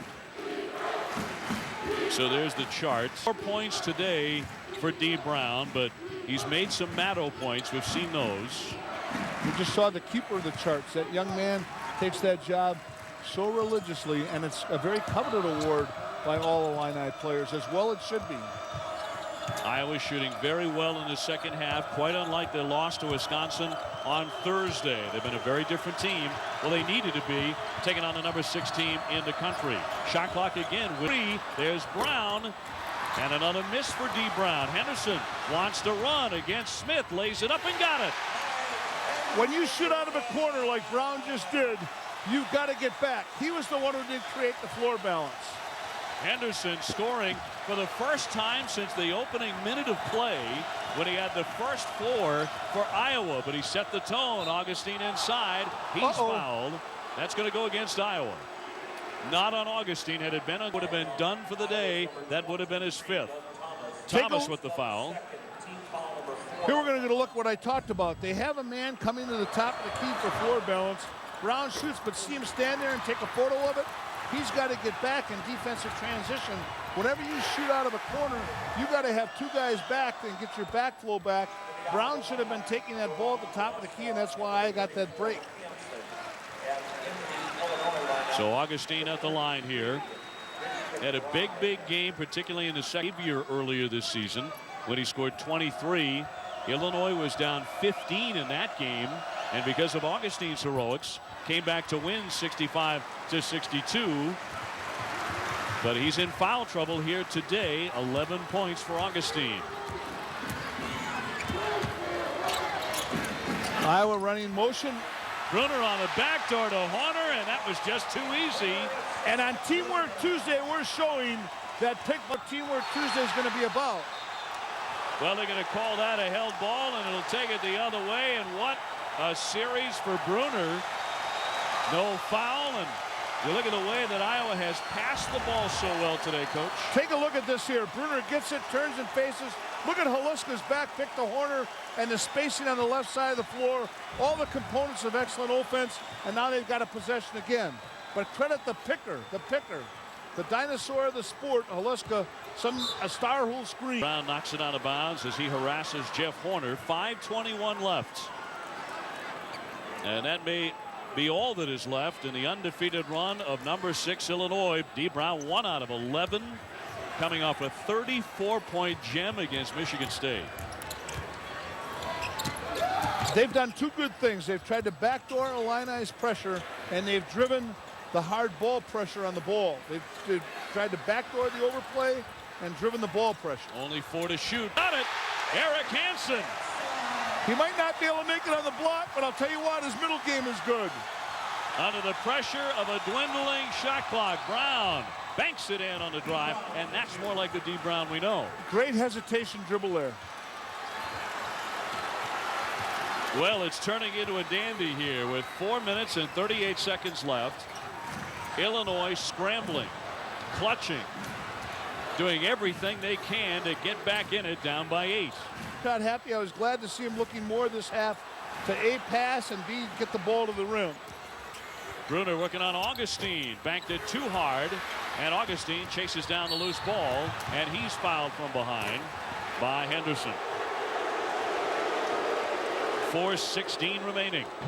And there's more hoops coverage coming your way on Tuesday at 7:30 Eastern on ESPN2. It's North Carolina facing Virginia Tech. And then at 9 o'clock at ESPN, Vandy tangles with Kentucky. Super Tuesday presented by Lexus. It's part of home court advantage on ESPN2. You know, over the years, this Iowa team has had a lot of success. They are 51-17 on their home court against Illinois. Augustine to the rack, can't get it. Pruitt's shot is rejected, and there was a foul underneath the basket. Terrific play by both clubs. And what makes it so impressive is how they're trying to close down this lane and take charges. Bruner just can't get one because the officiating's so good. A cone where it's a non-consequential charge, and the refs are doing a good job of not calling that. They got a foul there on Adam Hawkeye as he knocked Pruitt on the elbow before the rejection. And so Hawkeye with the personal. When you're that deep under the rim, I agree with that, and I think that is one thing that might help college ball. Now, that cone, though, for take the charges hurt the NBA. You know why? Because it's eliminated some of the shot blocking in the game, which is such a big part of NBA basketball. It's interesting the dichotomy between the two. Just a 47% foul shooter, but at the line for another one, missing that one. Brown stepped in, knocked it right away from Horner, tried to save it off Horner. They both go tumbling out of bounds. So terrific hustle by Horner and Brown, and some fine sportsmanship as well. The effort this game expended has been 100%. I'm going to say that right now. The physical effort has been 100%. It's been a very physical game, very hard played. You know, there's been some mental lapses, but this is what. Iowa with possession here. Under 4 minutes to play. They lead the undefeated Illini by 7. Interesting, they're letting Henderson bring the ball up and handle it more. Bruner swatted away by Pruitt, and another tie-up. What a We've beautiful had a block. bunch of those, haven't we? Yes, we have. Terrific block and a clean play. And we have a timeout. You look at the hustle of D. Brown, who's just having an awful shooting day here, in every other aspect he's showing he's an All-American.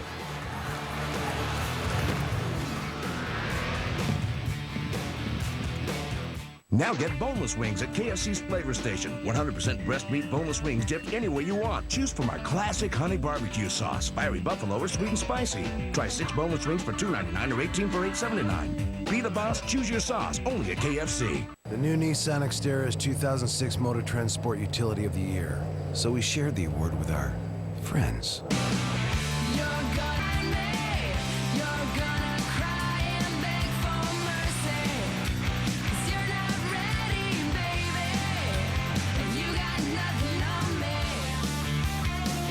The 2006 Motor Trend Sport Utility of the Year. The new Nissan Xterra.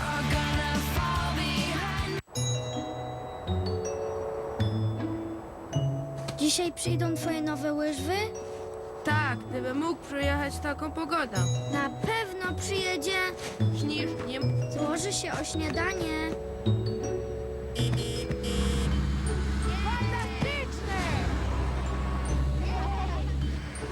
Mówiłem ci, dawaj śniadanie.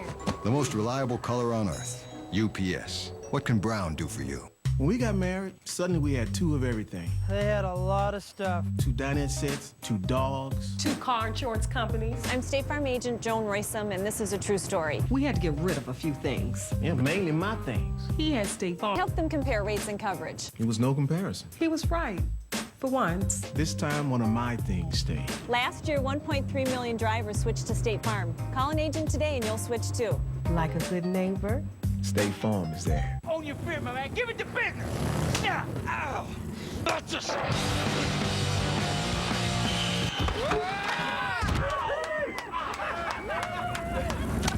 Snap into a Slim Jim. Look at that logo. ESPN's exclusive presentation of college basketball is brought to you by Wedding Crashers, the biggest comedy of the year. Bring it home on DVD tonight. They love their basketball and football here in Iowa, but boy, do they love their wrestling. And Iowa, the Hawkeyes, are about to take on #1 Oklahoma State in a huge wrestling match right on this court under those many wrestling banners when this game is over. And a lot of these fans, you can be sure. And Bruner can come here and wrestle with these guys like he has the Illinois front line all night. Yeah, there have been some pretty good grapplers out here today. Illinois with Augustine in front in points with 11 and rebounds. You don't see D. Brown in that column, though, because he's just had an awful shooting day, but he's trying to bring Illinois back down by 7. Shot clock at 7. They're trying to go to Dean Brown, and Henderson is just hawking him like a madman. Brown fires off the front rim. That's been a familiar look to the Brown going to the rim more. You know, he is not really a shooter. He's not one of those knockdown guys that you want, like Horner. If you get Horner's space and time, you know, I like creating more drive opportunities for him in spite of that effort the other night. Here's the guy I like getting the ball inside. Yeah, Greg Bruner with it.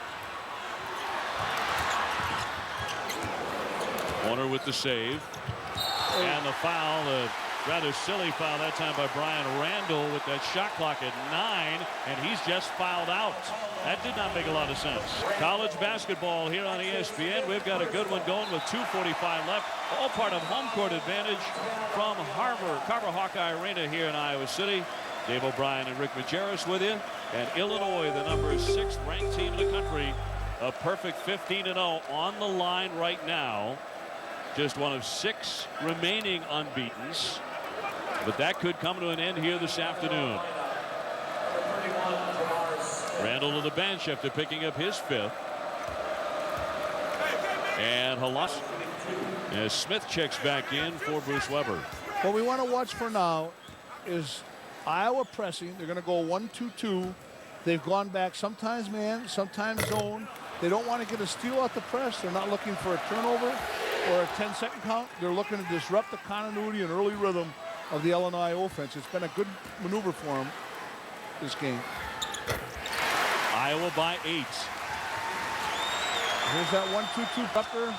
Oh, they trap. But Brown got rid of it on the bounce pass. Rich McBride, who hasn't had a lot to say offensively in this one. They get it inside Augustine. Contact, and he'll be shooting. I don't think that was a foul. I thought that kid played it beautifully. He went perpendicular. He went straight up. That's the principle of verticality that refs talk about right there. But that's Augustine, a senior. I think sometimes there is something in the recesses of referee's mind where they'll give a benefit star player, so to speak. And Greg Bruner collects his 4th foul to send Augustine to the line where he's 69%. It's a 7-point game. Hansen played that beautifully. Remember, Illinois started last season by winning 29 consecutive games before finally losing to Ohio State. They lost that game by 1 point in March. And Dave, right now you have made early in the day when you said, what is the one concern for Illinois? The 3-throw shooting, and we've seen it here today. Horner in the paint. The give off to Bruner for 2. He flushes it down. 52-43. What a warrior Horner is playing with that heavy cast. He's dragging that leg, showing great heart. Right there, what a play. His anticipation. Horner on cue, coming back from missing several partially torn knee ligaments. They missed him like you wouldn't believe. And today he may be leading Iowa to a huge upset over Illinois. Playing Henderson almost as a point forward for a lot of this half to give Horner and Holiska opportunities to catch and shoot. Henderson working on Brown, drops in 2 more. Mike Henderson with the bucket. And look at the difference in the benches. Nothing like the Big Mo when it's on your side. Smith. Well, you can say that in the Big Ten, a game like this is not that big an upset, but I think that's a foolish statement. You've got an undefeated team that hasn't lost since they played for the national championship last year and has lost 1 regular season game out of their last 55 against an 11-4 team. Iowa, this is going to be a big, big upset for the Hawkeyes. Dave, as much as I love you and I respect your knowledge of the game, and I mean this sincerely, home is the Big Ten. You got to protect home court. I don't see it as being as big an upset as you do, but that's why we can both vote for our #1 team in the .com thing for next Thursday at Pitt. I guarantee you this, in college basketball, it'll be the biggest story of the weekend. Yes, yeah, that's true. Horner Unless at it the was line. Kentucky losing by 30-some. Well, that could be too. Horner front rims the foul shot. 1 minute, 2 seconds left as Iowa looks to hang on and end the undefeated run here for Illinois. Russ had a lot of road tests. Bruce said that to us last night at practice. He said, you know, Rick, we played Oregon in Portland. We didn't go to Oregon. Well, in their non-conference schedule, Illinois did not face a ranked opponent. Yes. Timeout. 55-43. The lead is up to a dozen here. Now let's go back to a really fine effort here by Horner. Well, he's played a marvelous game. It may not show up all that much in the statistical columns, but he's dribble penetration. He lays off that pass to Bruner. Now look at how happy he is here.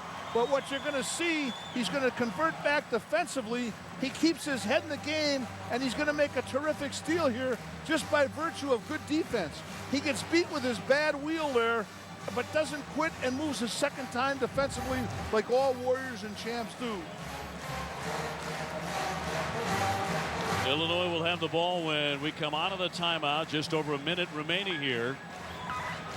Carver Hawkeye Arena. Yeah, indeed, home is where the winds are, and the Hawkeyes look to hang on here. Illinois with plenty of fans in the crowd. They freed up about 3,500 tickets before game time today, and Illinois, you know, gobbled those up. At the moment, Illinois undefeated at 15-0. Duke, of course, 13-0, ranked number 1 in the country. At the very top of the list, Villanova 10-0, rising 14-0 run. Ohio State's 11-0, and Pittsburgh is 12-0. And will remain 12-0 for a game next Thursday with Krauser and company as they face the Blue Demons of the Fall. But Illinois may be about to fall off that list. Brown gives it off to McBride.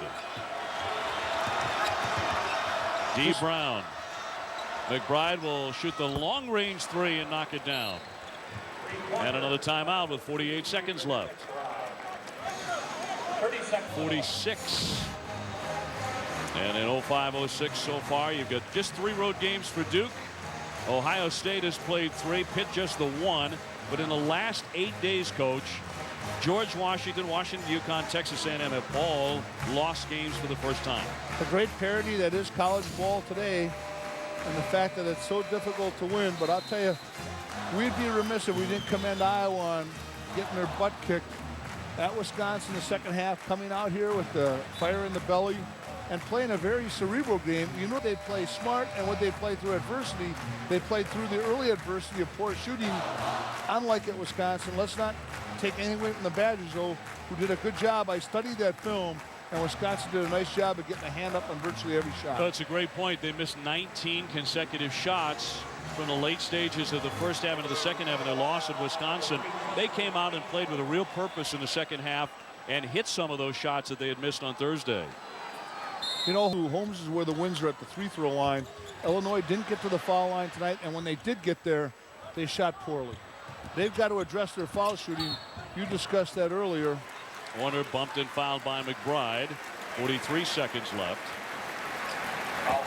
Let's go to the Big Ten a little bit, get inside it a little bit, Coach. And, you know, Illinois is apparently about to suffer their first loss and Big Ten loss of this season. But are you taking the Fighting Illini to win the Big Ten? I'm picking the Fighting Illini, and I think that's almost a toss-up. I'm taking Assembly Hall is what I'm taking. Yeah. But I'll tell you what you got to look at.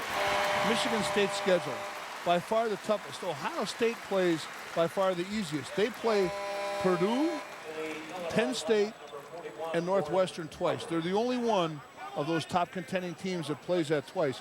This is what's happened now in conference play. It's like golf tournaments where we're going to have a U.S. Open champion, but by the way, we're all playing a different course. You know, and that's what's interesting now is his favors you.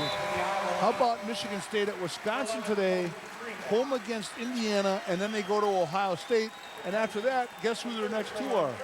Iowa, and help me out with the next best team in the Big Ten. But I mean, they have got a very, very difficult schedule. Smith from the corner launches his 3. Augustine, who played so much of this game in foul trouble, and that was a big, big factor as well. makes the basket, 57-48. Trouble, missed his 3 throws. But he's doing so good on the block, and Bruce Weber's done a great job this year of incorporating Augustine's low block game into the passing game. They didn't give him a chance to use it when he's sitting on the bench with foul trouble. Played only 8 minutes in the first half.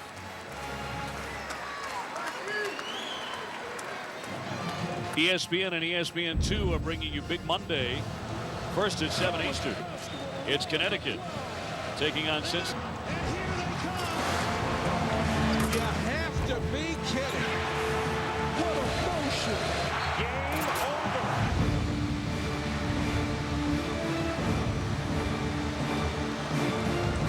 This for the game.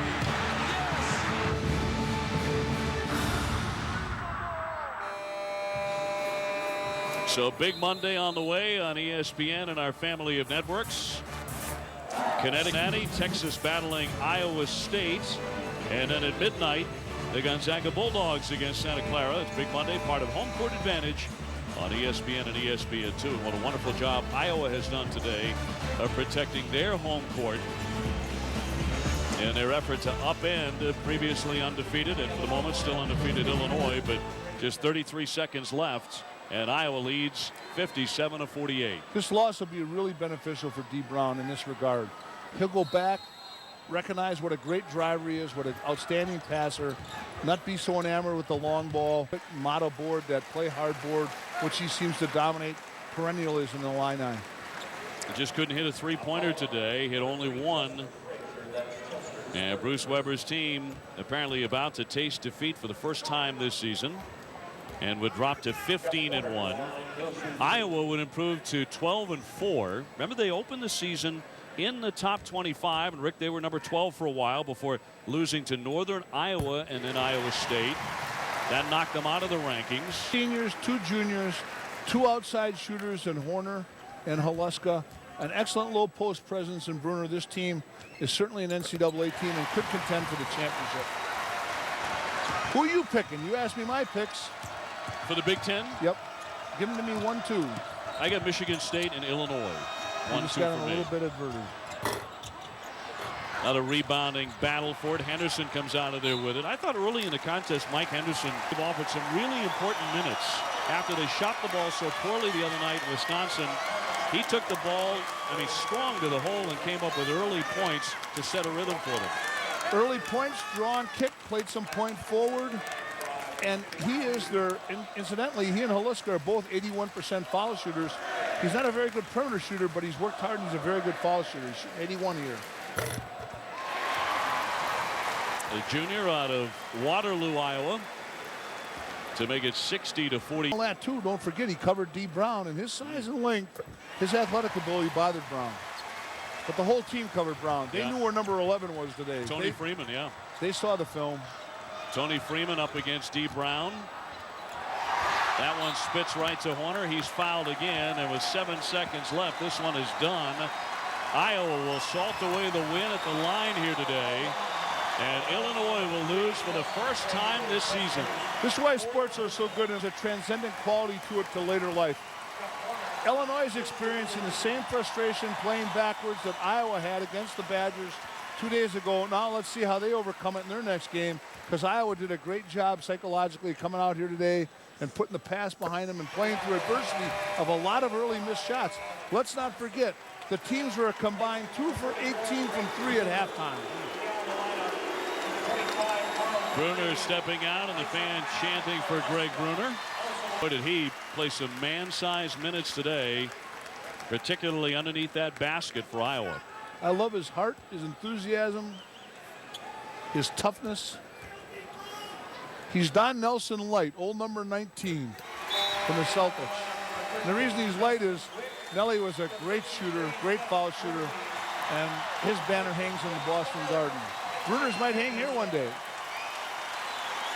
Was Don Nelson's number, retired here at Iowa, where he was a star in the 60s. And retired with the Celtics. And I give Nelly this because I work for him and I love him. He's on a beach in Hawaii. Hey, Nelly, how are you? Knows how to live.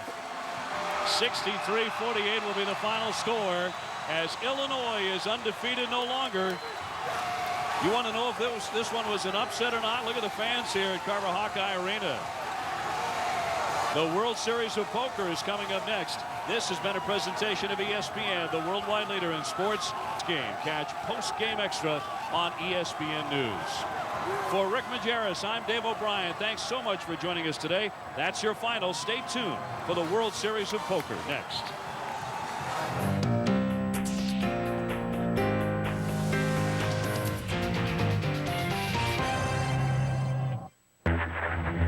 Caesar's Palace, a Vegas institution. Many of sports and entertainment's greatest have stepped through Caesar's storied columns. Now 100 players in the world have come to play the Palace. Many have already fallen. Only 28 players remain competing for the $1 million top prize and the right to be called champion. Winning this tournament to me means so much more than $1 million. It's one more unique title that's worth as much as a World Series bracelet. 28 of poker's finest set to perform on the most celebrated stage in all of Vegas. You want action? Steal the spotlight. Only one will win the Tournament of Champions. Thank you, Lord! Oh, my golly. Welcome to the 2005 Tournament of Champions presented by Sobe Adrenaline Rush. The holiday spirit is in the air here at Caesar's Palace, where 114 of poker's brightest stars converge. A field of qualifiers from the 2005 circuit events, the final 9 from the main event, and some wild cards has already been whittled down. Among the fallen are Phil Ivey, Chris Ferguson, and the 2005 world champion Joseph Hashem. Now just 3 tables remain, and over the next 3 hours, the remaining players will battle for the $1 million grand prize and the last World Series title of 2005. Hello, everybody. Alongside Norman Chad, I'm Lon McCarran. Annie Duke won the